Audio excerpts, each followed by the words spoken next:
Today's daf is the end of Perek Hanesrofin, and we're up to the two dots about 6 lines above the white lines. The pay dollar number Aleph, the bottom half of the page. We're going through the Braisa one by one, that these things that they serve in the base of Mikdash, whether they're Chayiv Misa, they're not Chayiv Misa. Azor Sheshimish b'Mikdash. If a Yisrael serves in the base of Mikdash, and we learned yesterday a kohen without his clothes also is like a Yisrael in our serves in the base of Mikdash, or a kohen is tamei is like a zor. Shouldn't be anyone who shouldn't be there is treated like a stranger. So Zor Shemidish Tanya, we learned that Machlek is interesting. Machlek is what exactly the punishment is. Rabbi Shmuel Menemakana says if Azor Hakar of Yumis, that the Zor that this is stranger who doesn't belong here, an alien who comes in here is a chayiv is called mumas chayiv misa v'nemer lahala, and it says that by koirach anybody gets too close will die. Is mal lahalan over there. Bidei shemayim, it was done. It was not a misa in a court, and it was not chorus. It was bidei shemayim. Is avkan bidei shemayim, misa bidei shemayim. Rabbi Kiva disagrees. He says, "Nemakan v'azor hakod of Yumas." He says if a Yisrael comes to in the base of Mikdash or in the Mishkan, he should be put to death. And there's another pasuk where it says over there regarding a navi. If a navi if somebody comes along and he says things that the Abishah said which were not true, or he's saying you should go do avodah zarah, hahu Yumas, he gets killed.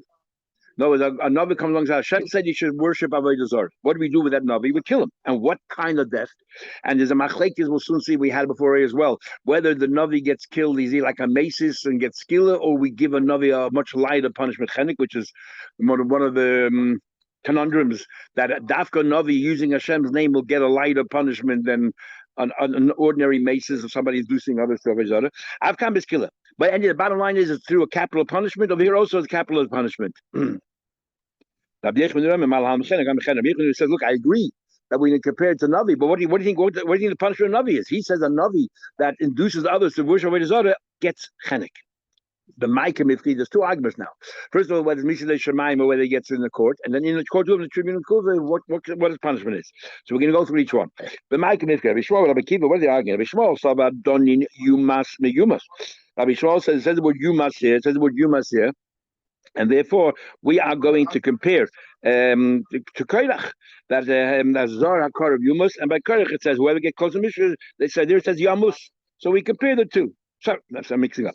Rabbi Kiva says you compare the same thing you do to a Navi. It says you must put him to death. So the same thing, the same word exactly. You must. The same word is by a Zor. Mashenke by Koirach it says Yamus. They ain't done in you must be Yamus. If you have a choice of learning the exact same word or a word which is close enough, let's go to the exact same word. But Rabbi Shmuel holds done in headed me headed. Rabbi Shmuel says no. We're going to compare a Zor, a Yisrael, who's an ordinary person, to the Kairach, the ordinary people. They ain't done hedgman of it. Don't compare it to a Navi. A Navi might be an exception rule. In fact, it is an exception rule. The fact that he gets chenek when every other, if I hold like and every other maces gets something else, no. Rabbi Kiva, the Navi put himself in that situation now. He's a hedyet. A Navi behaves this way. He's an ordinary person. Okay, and what's the next argument? The Ma'ike Mivgri, Rabbi Kiva, Rabbi Yechon, whether he gets skilled, the Navi, or he gets chenek. The Plukte, the Rabbi Shimon Rabban. This is a very argument of Shimon Rabban, which we'll have. And that is, the time we learned, Navi Shediach, if a Navi, we had it before. And a Navi who induces others to do Aveda gets skiller. According to Tanakam, he gets skiller. Rabbi Shimon says he gets chenek. Says the Gemara, so you're telling me Rabbi Kiva holds he gets killed. That's what we're saying here. Not. Did we learn Rabbi Kiva? It says elsewhere. Rabbi Kiva says that the chenek we learned before. What he quoted the Machlek. It says Rabbi Kiva one says chenek. It says today Tanoia liba Rabbi Kiva. The two Tanoim. Remember it says in the beginning of Megillah. All the Mishnayos are according to Rabbi Akiva. We'll soon see Gemara soon. All the Mishnayos are learned according to Rabbi Akiva. It could be Rabbi Meir, it could be Rabbi Nechemia, it could be Rabbi Yehuda, it could be all different Tanoim, different parts of but they all ultimately come to Rabbi Akiva. Masnitzin Rabbi Shimon, Rabbi Akiva. So the Mishnah is Rabbi Shimon according to Rabbi Akiva, and the Bryce is Rabban, other students of Rabbi Akiva who felt that he said that it was. So one of them says it was skilo, one of them says it was chanek. Hadna loch eila nasrafin. Now we go to the next level of punishment, and that is the eila heinan nechnokim. The following are the ones who get punishment of chenek, which are the majority. When Stam says misa in the Torah, we discuss the meyam bam means skila and misa means chenek. So, for example, Hamakal Ima, someone strikes his parents, he hits his parents. The going of never himself, someone kidnaps a yid. Vizakin Mambre Alpi Bezin, remember a rebel, he rebels against the entire Sanhedrin. The Navi Hasheker, a false Navi. All of these, their punishment is Chenek. And in this Navi, so here we have a mission again. A guy, here's I have a Navi who's saying things in the name of Avodah Zarah. Which is again Chenek. Into adultery with a married woman. The Zaime Bas Koyin boiler. A Bas Koyin, if she commits adultery, she gets Sreifa. She gets burnt. But the man the male will only get Chenek. And if somebody tried to kill them, made up a story about a Bas Koyin, I think, and they would turn out to be lies, you got to punish them. But which punishment to give them? Only to him and not to her. And he's striking the parent to get Chenek. Boiler means the man that she committed adultery with. Yes, so they get chenek, even though she will get streifa. How do you know? The Chsiv, it says, Maka Ovi, the Imay, Mois Yumas. Somebody strikes his parents, Mois Yumas. Now, we have a lot of psukim here that are about Maka killing, hitting another person, but we'll soon see. Hitting your parents, you get chenek. Now, we're going to learn in the next Gemara here that when do you get chenek for hitting, striking your parents? Only if you cause them a wound. You cause them a wound and it should bleed. If you just smack them and nothing happens, there's no chenek or anything else. You see, Makov, even Mois Yumas. The Cholmisa, ain't no chenek. Whenever I say Mois Yumas, what is it? Chenek. Hari for the Gemara, maybe it means adekotule. Maybe it means that you're not liable for striking your father or mother unless you kill them. For the Gemara said, Mikto Salkadatach. That can't be. Why? So what are you going to tell me then? If you kill a stranger, what's your punishment? Charif. You kill your father, your mother, you get chenek, which is a lighter punishment. Does that make sense? Miktul salkadatra, you think you have to kill your parents. Kotol chad b'sayif. If you kill a stammer person, you get sayif. V'avi b'chenek, if you kill your father, your mother, you get a chenek. Doesn't make sense. Says Gemara, that's a good question. That's a good question. The Quran says chenekal. That's a good question. The Quran says that chenek is a lighter punishment. You have a good question. Ela lemanda Rab Shimon who says that chenek hamur. Rab Shimon who says that chenek is stricter. My equal meimar. The one who says that chenek is stricter. What are you going to say? In other words, according to Rab Shimon, chenek is stricter. Yeah, maybe you have to kill your parents. Killing a stranger, you get a chenek, but for your parents, you get a stricter punishment, chenek. Ella will bring another pasuk. It says, "Make ish v'meis moisumas." So if you strike any person, don't do your parents, you get killed. Uksiv, and then another pasuk says, so the Torah has many places says it. It says if you ambush somebody and you hit him, you ambush somebody, you hit him. You hit him. The yamus and he dies. The Torah spells out, you hit him and he died, as if to say, but if I wouldn't have told you that he died, just that he struck him means that he struck him. So whenever it says in the Torah striking, means you didn't kill him. So when the Torah says make over vima, it means you struck him without killing. So whenever it says stam hitting, it doesn't mean killing. Now, says the Gemara. So okay, forget about parents. So we have a number of psukim now that talk about striking a person and killing them. When you say the Yitzchak Lemifta has to say the pasuk Maki Ish V'Meis. It says one pasuk Maki Ish V'Meis Moisumas in Mishpatim. The Yitzchak Lemifta. Then you have another pasuk where it says Kol Maki Nefesh. Right? It says there that Kol Maki Nefesh. It says the Ish Ki what's it? Maki Behemish Amen Maki Odem Yumas. I missed the pasuk. It says Kol Maki Nefesh. Anyone who strikes a person, and so on. Benefesh Lamas. When you call Maki Nefesh, you already have a Maki Ish V'Meis. What does that add? The Rachman Huda said Maki Ish V'Meis. But only on the first pasuk, if you kill a Ish, then and he dies, you chayv. We would think only an Ish. How about an Ish, the Bar Mitzvah in Cotton Loy, only a man and not a woman. Now, Teresa says the other Gesayis, we would have thought a man, not a woman. Sorry, a child. Sorry, Teresa says that there are other Svarim that says, sorry, I was thinking of Teresa, that a man and not a woman. And Teresa says a very interesting rule, he says in Baba Kam and other places. When do we say that the Torah is talking to men and women? When the Torah is always written in masculine form, it means both. You can't write two genders, so you write masculine, but everyone included.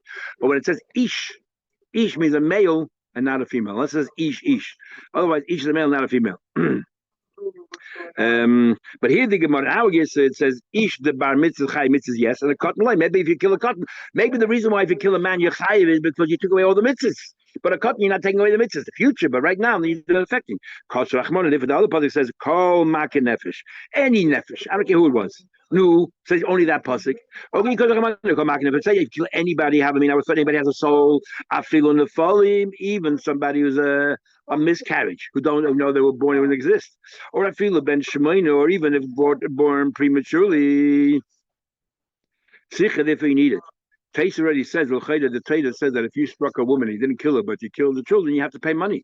But what do you mean you have to pay money? You're just saying right now, we would have thought that even you kill a nafel, a miscarriage, you get killed for it. So when do you pay money?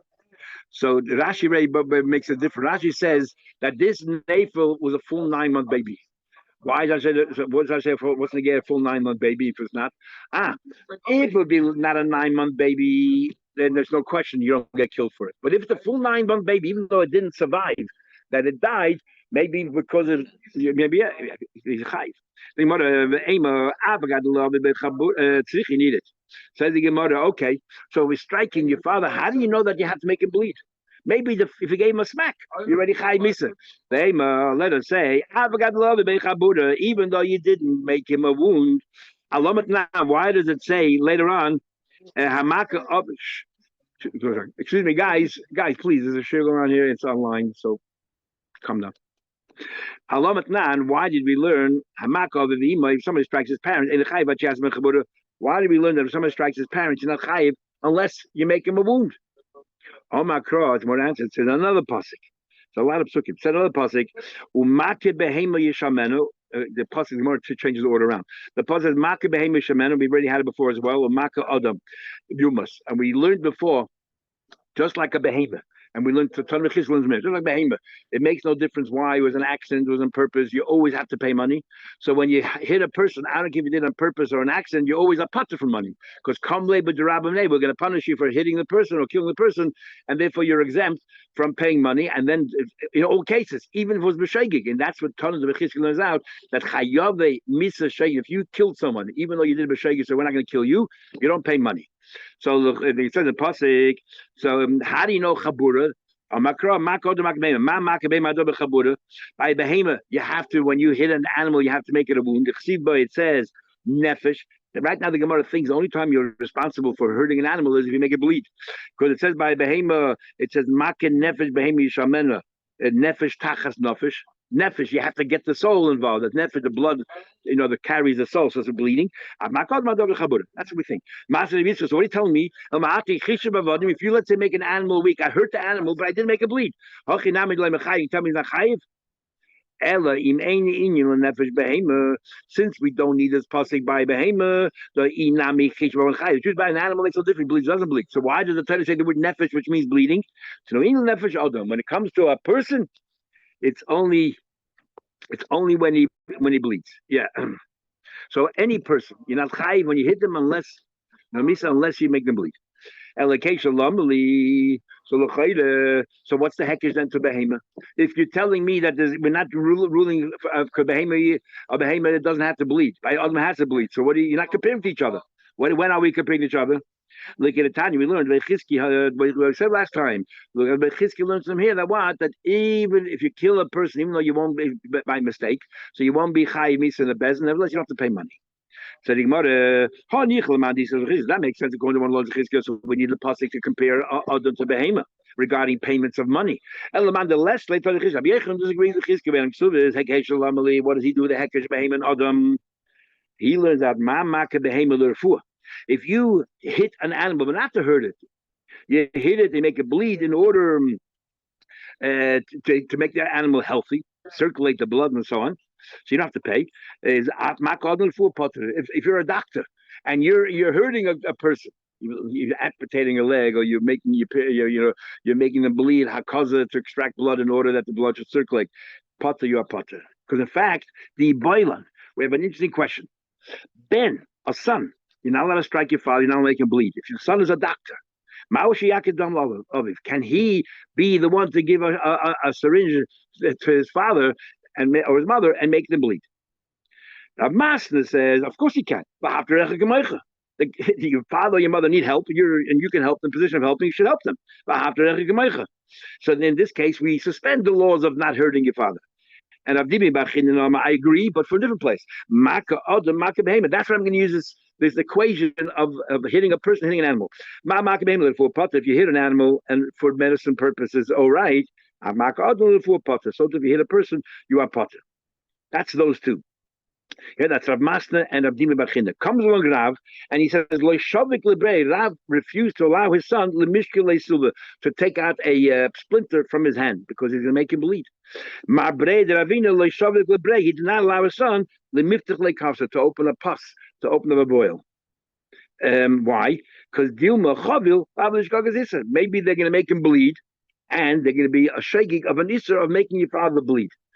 Now, big machek is a shaynim if Rav and Mar Brei Lavina are arguing with the first two opinions, because the first two opinions said, or you get your son to do these things. The second two opinions didn't allow. Big machek is a shaynim. Some of the shaynim hold. Ashkelon brings both opinions. Some of the shaynim hold. This is the best Yosef Paskin, like those of shaynim that say they're arguing. And according to Rav and Mar Brei Lavina, you're not allowed to help your father out, even if you're a doctor. You're not allowed to help them out if you're Chai Misa. And the other shayim learn that no, that they're just being machmer. Why? Because they have a choice. In other words, if there's no one else around, then you be the one to do it. But if there's another doctor around or another person who can take the splinter out, then you should step back. And so rather, Ma'abed are talking about in cases where there are other people around. That's how there are learns. Then you shouldn't be doing it. So the Gemara, so if so, why dafka your father? You're not allowed to hurt any Yid. So why dafka your father didn't take out the splinters? You shouldn't take anybody splinter out. You're hurting them. So when it says, Acha shigas lav. What's wrong if you hit somebody when you shouldn't? It says, the guy who was going to strike 39 lashes should not give a 40th one. So if then you learn out, you're not allowed to hit another Jew. So it's a lav. And it's only it's a possibility, a chance of a shaking. We're not going to be machmer. But a father is l'chayda, it's chai misa, but stricter. So, achanami, acha shigas lav. But no, shigas chenek. By his son, it's a much stricter one. So the Gemara will ask a question. What about Shabbos? You're telling me that where there's a possibility of doing an Aveda with this Chai Misa, don't do it. So we don't allow the son to do it. Tell me on Shabbos. Why are you allowed to take out a splinter on Shabbos? Maybe you're going to make it bleed extra over there, and it's a skilla. And we should be machmer. Just like a skid, you don't let a son take out a splinter, maybe he'll make it bleed. But it's not really machmer. So you add a needle, on a hand needle, little boss, a koi should take out a splinter, you're allowed to. Why are you allowed to?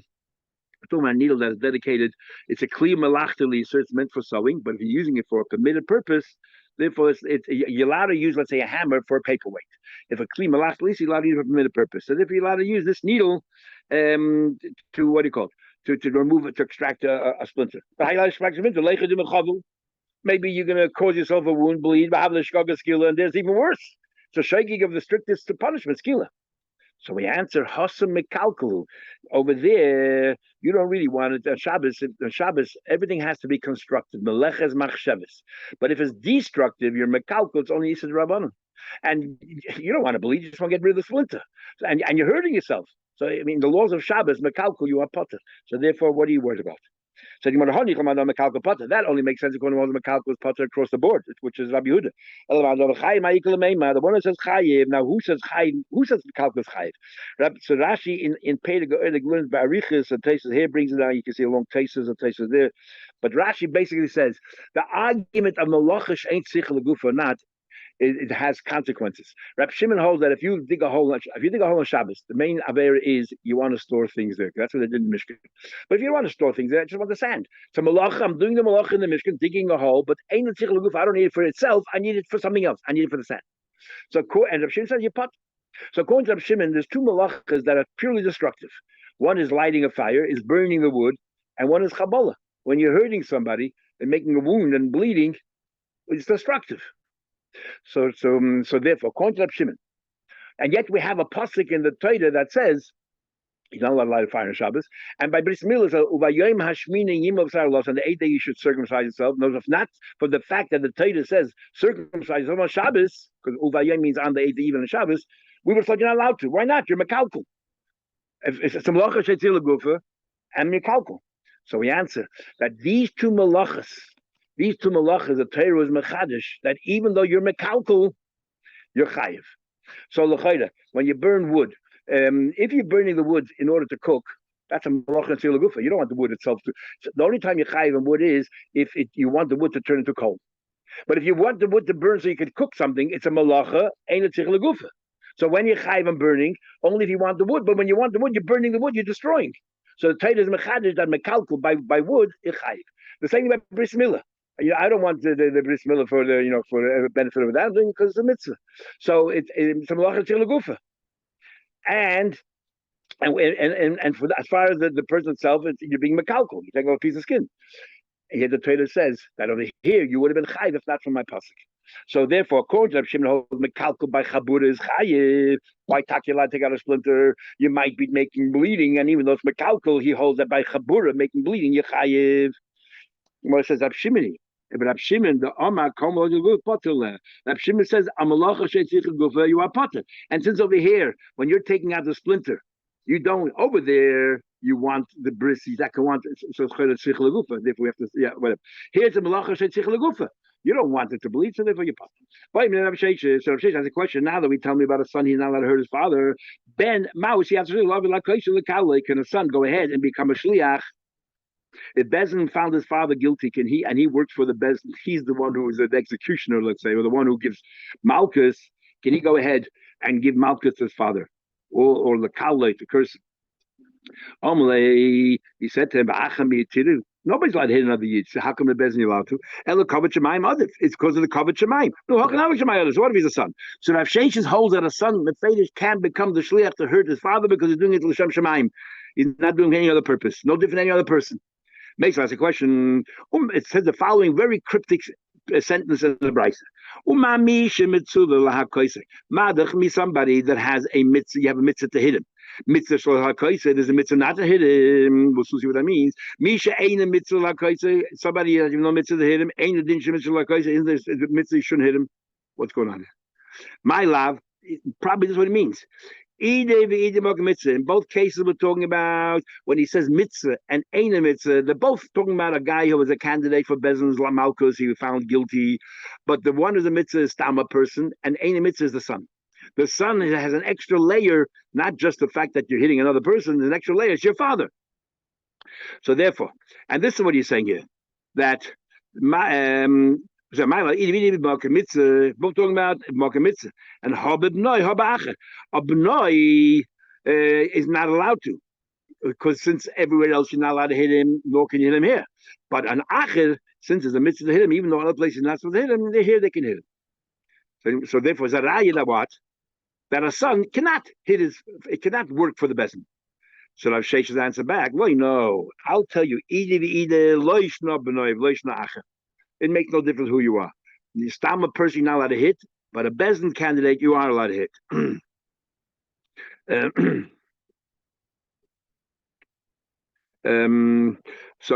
Like kasha. Kan b'moka mitzvah, kan shaloi b'moka mitzvah. Here we're talking about when there's a mitzvah, and here we're talking about when there isn't a mitzvah. This is the kavachemer. Uma b'moka mitzvah, Bezdin said that this person is guilty. She mitzvah lahakoy said there's a mitzvah to hit him, and yet mitzvah lahakoy you're not allowed to hit one more. Even though if 39 lashes you're allowed to give him, but you're not allowed to hit him a 40th. So shaloi b'moka mitzvah, and a place where there is no mitzvah, no, it's not a bezin, ain't a mitzvah lakoisa, ain't a mitzvah lakoisa. Surely you shouldn't hit him. In other words, we're asking, we know you get punished if you hit somebody. How do we know there's an aveda to hit somebody? Every time we Torah says you get punished, the Torah has to also give you a pasuk with a warning. Where's the warning? The warning is from bezin. Torah says lo yahosif. Don't give another one. So madach was a mitzvah to hit him 39. Yet the Torah warns you don't give a 40th. So surely we have no mitzvah to hit a guy. It doesn't make sense if you're a son or you're a stranger. We're not getting involved what the level of the Aveda is. No one's allowed to hit somebody else. So therefore, not let him. So there's no rayif one way or another.